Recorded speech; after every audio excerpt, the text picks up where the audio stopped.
ఈయన మనం అందరం వెంకటరెడ్డి గారు అని పిలుచుకుంటాం. అయితే కేసీఆర్ మేము అనుకుంటే మీకంటే డబుల్ మీటింగ్ పెడతాం. ఏ ఇక నాకు ఏందో వీళ్ళు మాట్లాడే మాటలు చూస్తుంటే ఇక మరి తిట్టాలని అనిపిస్తా ఉన్నది తప్ప మనం బాధ్యత ఉన్నప్పుడు దాన్ని అట్లా చేయొద్దు, మంచిగా చెప్పాలి కదా. ఏం చేస్తాం చెప్పండి.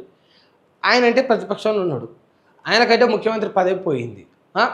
ఆయన ప్రతిపక్షంలో ఉన్నప్పుడు ముఖ్యమంత్రి పదవి పోయినప్పుడు ప్రతిపక్ష ప్రధాన నాయకుడిగా ఆయన ప్రశ్నించాల్సిన బాధ్యత ఉంటుంది.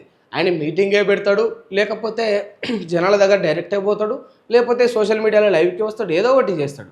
వచ్చి ఓవరాల్గా ఆయన ఏం చేస్తాడంటే కేసీఆర్ అనేటి ఆయనే చేయాల్సిన బాధ్యత ఏంటంటే ఇన్ని రోజులు వీళ్ళు అదేగా మొత్తుకుంది, వస్తలేడు కేసీఆర్ బయటకు వస్తలేడు అంటే వచ్చిండు, మీటింగ్ పెట్టిండు, ఒర్రిండు, మీరు ఇచ్చిన హామీలు ఏవైతే చేయలేదో, ఏవైతే మాట తప్పిరో వాటన్నిటిని కూడా కేసీఆర్ ఏం చేసిండు, క్వశ్చన్ చేసిండు.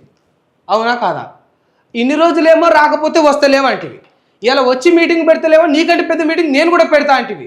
రానప్పుడు అట్లా మాట్లాడి, వచ్చినప్పుడు ఇట్లా మాట్లాడి, ఇక నువ్వు ప్రజలకు పాలన ఎప్పుడు చేస్తావో చెప్పు.